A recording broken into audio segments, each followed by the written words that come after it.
Alrighty, so today it's going to be a tag response to Paddy's potato peelers. His video, The Magnificent 7, he wanted people to show their 7 favorite Rough Ryders.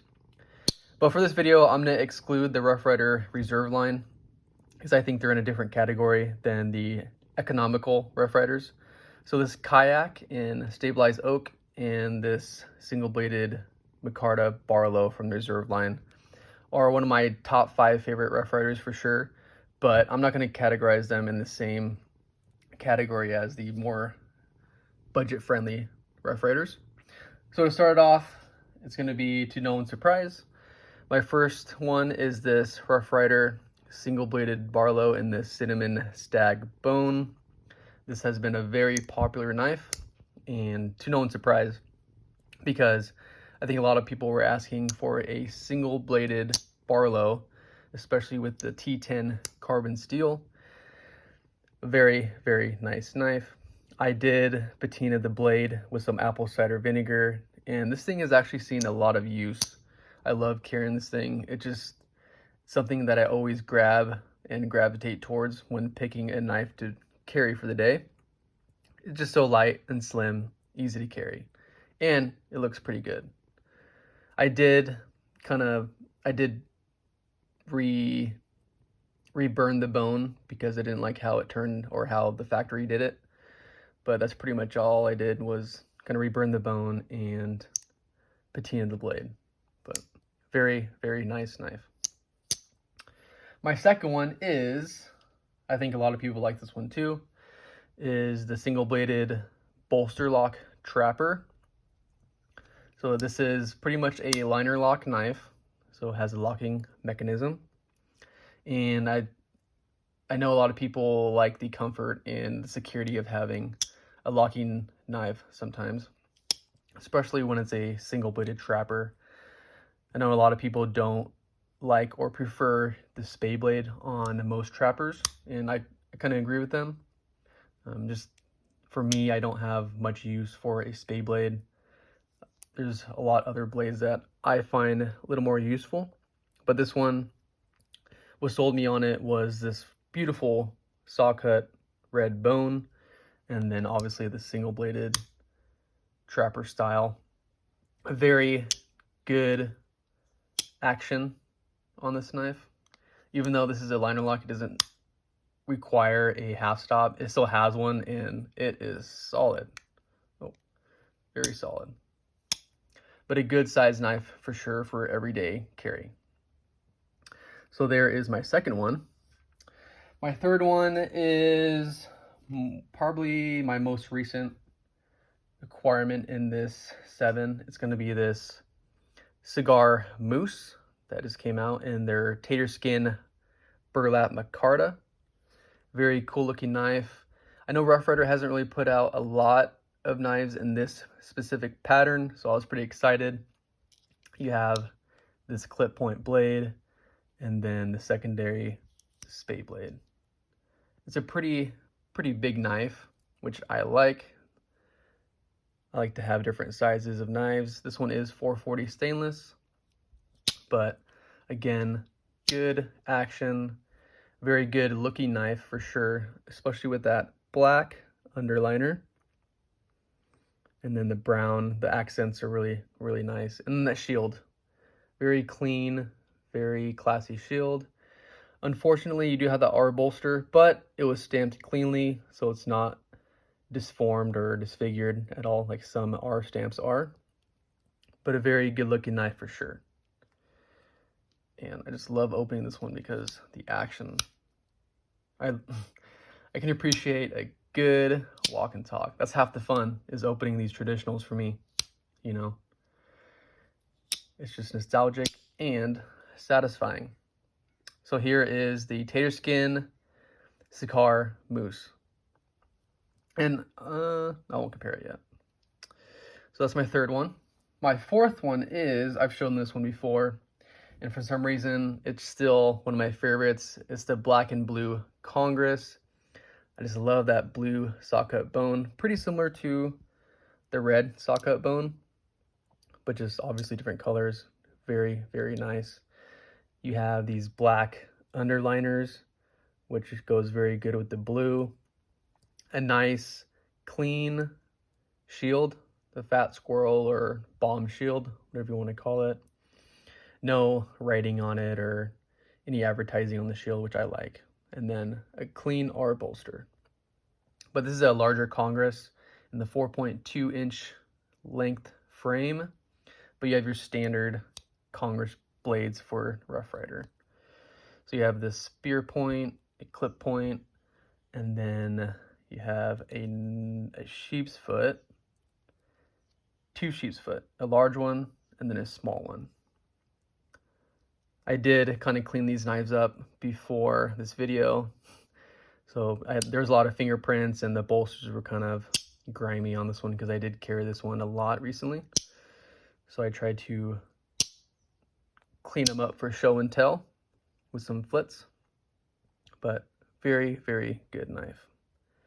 It's beautiful and it's very useful. It's kind of nice having 4 blades. I don't think Congress knives get enough attention. So there is the black and blue Congress. And then my 5th one is going to be this Highplains Muskrat in this really nice brown bone. This is supposed to be a topographic map, I believe. I think that's how you say it. So you can see like the mountains and all that kind of stuff. But no shield, good clean look. Both sides of the bone look really nice. But a standard Muskrat with the 2 clip point blades. There you go. Very, very, very, very nice slim blades. Very good action. Ja, ja. But really like this Muskrat. Muskrats and Congress knives have been gaining more and more popularity with me, because I know a lot of people don't like having 2 of the same clip point blades, but I find it very useful, especially for food prep and just overall cutting food, which I love to do with my traditional knives, especially fruit. Very useful. I even used, I think when I was barbecuing, I used 1 blade for raw meat and then the other blade for cooked meat. You know, not the most efficient or clean way to barbecue, but it's still cleaner than using 1 blade for raw meat and then having to wash it, or just use the same blade for everything. So I like it. So this is the Highplains Muskrat. There's number 5. Number 6 is going to be, yeah, I'll bring this one out.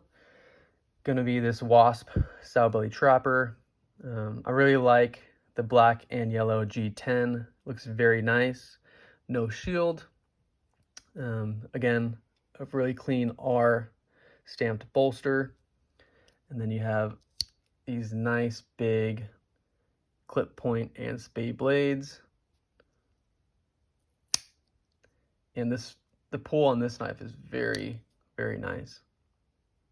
The pull on all these knives are pretty good. That's probably why I like them a lot.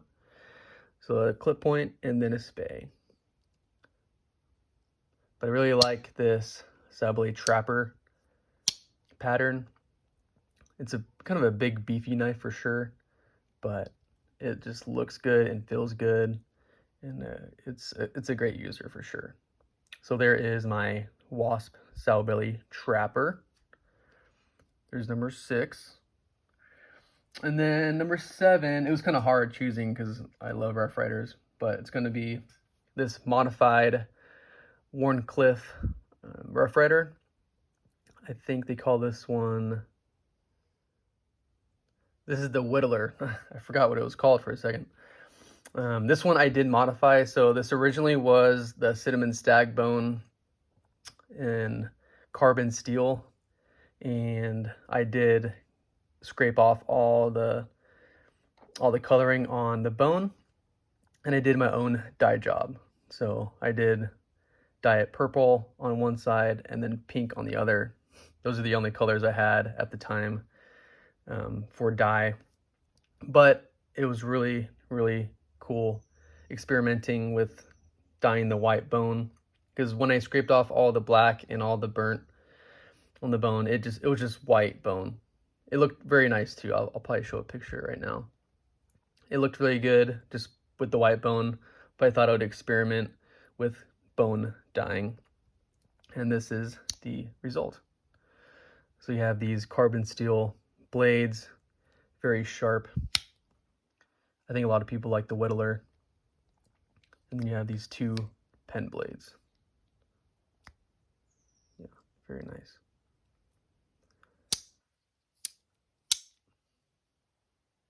Carbon steel. And this one made the cut, so no R bolster and then no shield. Very clean, very smooth, which I like.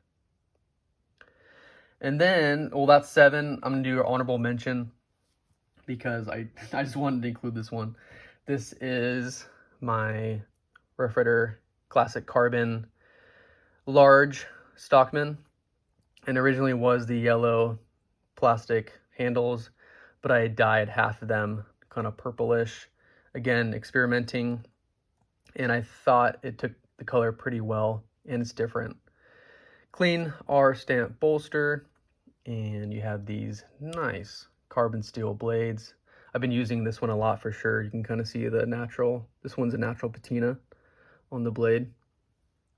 But I love a large stockman pattern. You have the standard stockman blades with the sheep's foot, and then the spay. So a very good knife, and I think this one goes for like $16 or $17. Very, very good deal for a large stockman with carbon steel blades for under $20. You can't beat it. You can't beat Rough Ryder's quality for the price you pay at all, in my opinion. But there is my Magnificent 7 plus a honorable mention. Hope you enjoyed this video. Like and subscribe if you like seeing traditional knives, and I'll see you next time. See ya.